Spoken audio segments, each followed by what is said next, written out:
You gave your time, you showed up, you cared more than you probably should have, and what did he do? He got comfortable, he assumed you'd always be there. That's the thing about being taken for granted. It doesn't happen because you weren't enough. It happens because he stopped appreciating what he had. But here's the truth.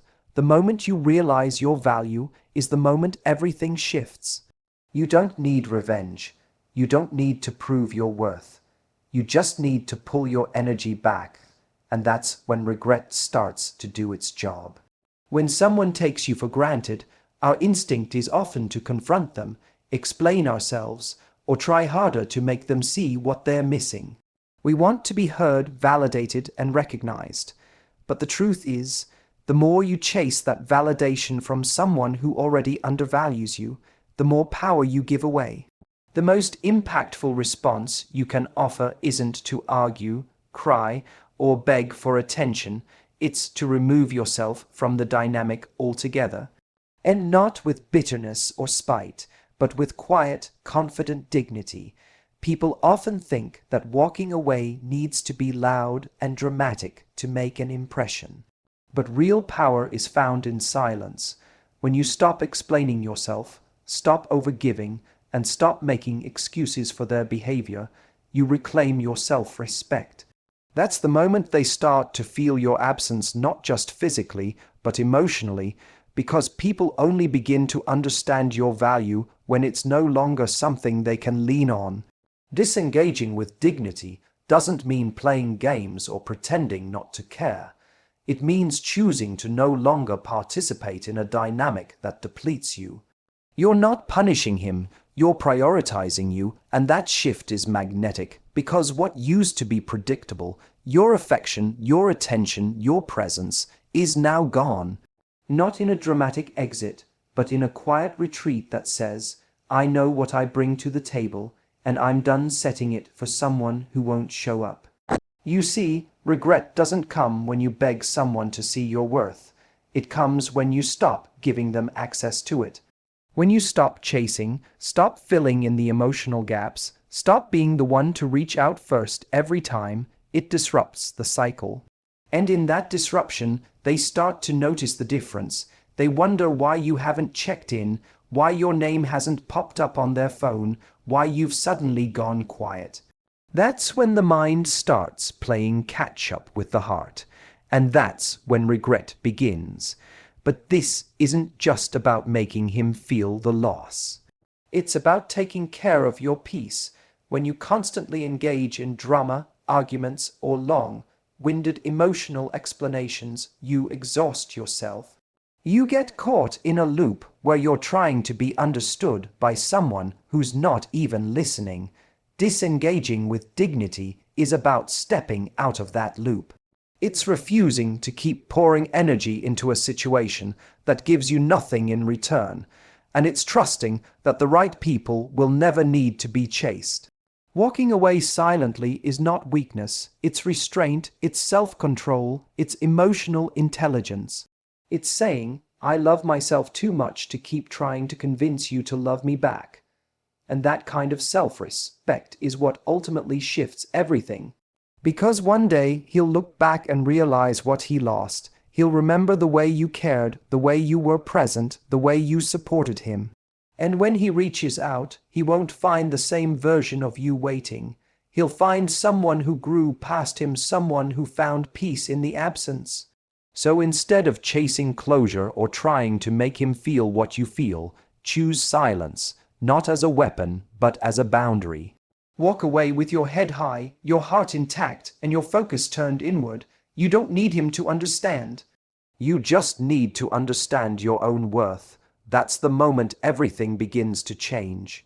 Regret is a powerful emotion, but it only shows up when someone realizes they've lost access to something they once took for granted. When you were always available emotionally, physically, mentally, it was easy for him to assume you'd always be there.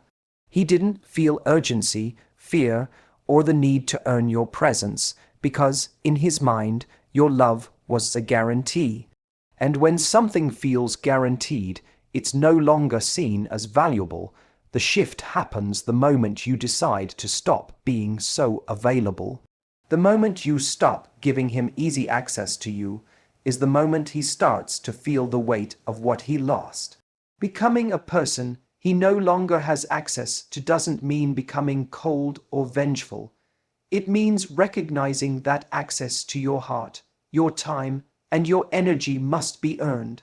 Too often, people try to make someone love them more by giving more time, more attention, more forgiveness. But all that does is teach the other person that you'll always be there, no matter how little they give in return. It's not your love that's the problem. It's the fact that it's being handed over too freely to someone who hasn't proven they know what to do with it. When you remove that access, things begin to shift. He may start to notice the small things first: your silence, your absence from his messages, the fact that you're no longer watching his stories or liking his posts. Then it grows. He realizes you're no longer emotionally invested in his life. You're not texting to check in, you're not showing up when he expects you to, and you're not reacting the way you used to. This isn't about ignoring someone or playing games. It's about repositioning yourself as someone who knows their value and who no longer shows up for someone who stopped showing up for them. It's important to understand that we teach people how to treat us by what we allow. If you constantly make yourself available to someone who doesn't prioritize you, you reinforce the belief that they can continue to do the bare minimum and still keep you in their life. But when you take a step back, not to manipulate, but to protect your peace, you create space for reflection. For him, for you, and often it's in that space that regret begins to grow. He starts to question why you're no longer reaching out. He begins to feel the absence of your support, your encouragement, your emotional investment. And more importantly, he realizes those things didn't come from just anyone. They came from you. The uniqueness of your presence becomes more visible in your absence. That's when it hits. That's when he begins to see that you were never just an option. He just treated you like one. And now, you're no longer offering him a seat at your table. The key here is not to make this about him. This isn't about using withdrawal as a tactic to make someone regret losing you. It's about shifting the focus back to yourself and realizing that your energy is a privilege, not a right. You are not someone to be accessed on demand, especially by someone who couldn't appreciate you when they had you. Becoming a person he no longer has access to is not just about walking away, it's about evolving. It's about healing to the point where you no longer seek validation from the one who failed to see your worth. And in that growth, you become someone who no longer fits in the life he offered. Someone he may remember, miss, and regret, but no longer reach. Because your value has risen, and your availability is now reserved only for those who can recognize and respect it. When someone doesn't treat you the way you deserve, your first impulse might be to try harder. You might think, maybe if I show him how loyal I am, how deeply I care, or how much I'm willing to forgive, he'll finally see my worth. This mindset is common and incredibly dangerous. Because the more you try to prove yourself to someone who already undervalues you, the more you disconnect from your own standards. Instead of asking, is he meeting my needs? You start asking, what more can I do to make him stay? And that shift is what traps so many people in one-sided relationships. You don't need to fight to be enough, you already are. But when you're stuck trying to earn someone's love, attention, or respect, you're sending a message not just to them, but to yourself, that your worth is conditional. That it depends on how much you give, how forgiving you are, or how patient you can be. That kind of mindset lowers your standards without you even realizing it. It tells you that settling for crumbs is better than walking away hungry. But here's the truth: if you want someone to regret losing you, it doesn't come from proving your value to them. It comes from proving it to yourself first. The moment you upgrade your standards is the moment everything changes. Because you stop begging for things that should be a baseline in any healthy relationship: consistency, communication, effort, respect. You stop making excuses for behavior you know deep down isn't okay. And most importantly, you stop investing energy into someone who doesn't meet you where you are. You're no longer chasing the potential of who someone could be. You're choosing to align with what you actually need. People who are emotionally unavailable, inconsistent, or careless with your feelings aren't going to suddenly change because you try harder. They change, if they ever do, when they realize they've lost something valuable. And that only happens when you stop being so available to someone who hasn't earned it. By upgrading your standards, you send a clear message: I'm not lowering my expectations just to keep someone who can't rise to them. That's when someone starts to take notice. That's when they begin to feel the weight of your absence, because now they realize that access to you comes with a requirement: effort. This shift isn't about becoming unapproachable. It's about becoming unavailable to anything that doesn't align with your peace, your values, and your future. It's about being willing to walk away, not because you don't care, but because you care too much about yourself to stay where you're not respected. That kind of strength is rare, and it's exactly what makes someone look back and regret not rising to the occasion when they had the chance. Regret doesn't come from watching you try harder.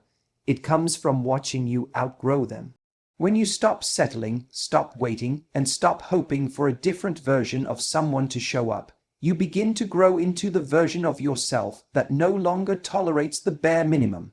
And when they do look back, it won't be at someone who was trying to be enough. It'll be at someone who realized they always were and simply stopped wasting that energy on someone who couldn't see it. So instead of asking yourself how to make someone stay, ask whether they're truly worthy of staying in your life. Instead of fighting to be seen, make peace with being misunderstood by the wrong person while becoming unmissable to the right one. Because the real shift doesn't happen when they regret losing you. It happens when you stop needing them to. Silence can be uncomfortable, especially when you've been used to filling the gaps in communication, smoothing things over, and being the one who always reaches out. But there comes a point when words lose their power. You've explained yourself. You've expressed your feelings. You've asked for change, given chances, and shown patience, and still nothing shifted. That's when silence becomes your most powerful response. Not as a way to manipulate, but as a way to reclaim your peace. Because sometimes the loudest message you can send is no message at all. People who take you for granted often rely on your predictability. They know you'll be the one to initiate the conversation. They expect the text, the check-in, the forgiveness. It becomes part of the rhythm. They mess up, pull away, and you eventually bridge the gap. That cycle gives them comfort, even when they don't deserve it. So when you choose silence, it disrupts that pattern. It forces them to sit in the space they created, with no reassurance that you'll come in and fix it this time. That silence becomes unfamiliar, unsettling, and eventually thought-provoking. This isn't about giving the silent treatment to punish someone. It's about drawing a line. When someone doesn't listen to your words, your silence becomes the boundary. And unlike words, silence can't be argued with, minimized, or twisted. It's not reactive, it's intentional. It says, I'm not going to keep trying to connect with someone who keeps showing me they don't care enough to meet me halfway. It's you stepping out of the role of emotional caretaker and stepping into the role of protector of your own energy. Over time, they begin to notice the difference. They wonder why they haven't heard from you. They feel the absence of your presence, the lack of good morning texts, emotional support, the constant reassurance they once relied on. That absence creates space, and in that space, they're left to sit with themselves. That's where regret often begins, not in the heat of an argument, but in the quiet after. When they realize you're not reacting, not fighting, not explaining, you're simply gone. And here's what matters most. Your silence isn't for them, it's for you. It's not about making someone feel bad. It's about choosing peace over chaos, calm over confusion. When you go quiet, it's because you've reached a point where protecting your heart is more important than being understood by someone who never really listened. That silence gives you space to hear yourself again, to reconnect with what you actually want and need, without the noise of someone else's inconsistency clouding your clarity. The power of silence is that it allows you to observe, reflect, and reset. You begin to see things more clearly when you're not caught in the constant emotional push and pull. You stop performing emotional labor for someone who isn't doing the same, and in doing so, you take back control. You're no longer reacting, you're responding not with words but with distance. That choice is powerful. It's mature, it's unshakable, and if they do start to regret how they treated you, it won't be because you yelled or begged or chased. It'll be because you said nothing at all, and in that nothing, they finally heard everything. Your silence became the mirror they couldn't avoid, the space they didn't expect, and the consequence they never believed would come. Whether they come back or not doesn't matter. What matters is that you've finally chosen yourself, not out of anger, but out of self-respect. There's a moment in every heartbreak where you want them to feel what you felt, to hurt the way you did, to see what they lost. That desire for revenge is human, but it's also draining, because when you make your healing about getting even, you keep yourself tethered to the person who hurt you. You stay connected, emotionally and mentally, even if they're long gone. The truth is, the most powerful form of closure doesn't come from making someone regret what they did. It comes from evolving so far beyond it that they're no longer a factor in your story. That's why the goal isn't revenge, it's the glow up. Glowing up isn't just about changing your appearance, though that might be part of it. It's about rising emotionally, mentally, spiritually, into a version of yourself that refuses to settle for the bare minimum. It's choosing healing over bitterness, growth over pettiness, peace over revenge, and that kind of transformation has nothing to do with them. It has everything to do with you. Because while they might still be stuck in the same patterns, the same mindset, you're choosing a different path. One that leads forward, not backward. When you redirect your energy from chasing closure to chasing your own potential, you start to feel a different kind of power. You're no longer looking over your shoulder, wondering if they miss you, if they regret what they did. You're too busy building a life that makes you proud. You stop trying to make them feel the loss, and instead start focusing on becoming someone who would never accept that kind of treatment again. That shift is what real growth looks like. And ironically, it's often what triggers the very regret you stopped trying to create. People notice change, not words. They notice when your energy is no longer focused on them, when you're not reaching out. When your social media isn't about proving you're okay. It's just showing that you are. That's the kind of glow that can't be faked. It's the kind that comes from internal work, setting boundaries, showing up for yourself, letting go of people and patterns that drain you. That's what makes someone look at you differently long after you're gone, but by then it won't matter. Because the version of you they miss doesn't exist anymore. You outgrew that version the moment you stopped trying to make them care. There's something deeply empowering about realizing you don't need to be seen by them to feel valuable. You don't need to be missed to feel worthy. The glow-up isn't about their perception, it's about your reality. It's waking up one day and realizing you're not angry anymore. You're not sad, you're just free. And that freedom is what gives you the space to attract better, to call in relationships friendships, and opportunities that actually align with who you are now. So instead of wasting time wondering if they're watching, if they're hurting, or if they regret losing you, put that time into yourself. Read the book, hit the gym, change your environment, travel, go to therapy, reconnect with your passions. Reinvent your life in a way that makes it impossible for your past to follow you. That is what the glow up is all about. It's not loud or desperate, it's not a show, it's quiet, intentional, and powerful, and maybe someday they'll see you, stronger, wiser, happier, and they'll feel the sting of what they lost. But by then, you'll be so far ahead, so deeply at peace, that their regret won't move you, because you didn't glow up to get back at them. You glowed up to get back to yourself. We often believe the ultimate form of power is making someone regret losing us. We fantasize about the day they'll come crawling back, realizing just how much we meant to them. But the truth is, real power isn't found in being missed, it's found in no longer needing to be. When you shift your mindset from, I want him to regret me, to, I want to be free of needing anything from him, everything changes.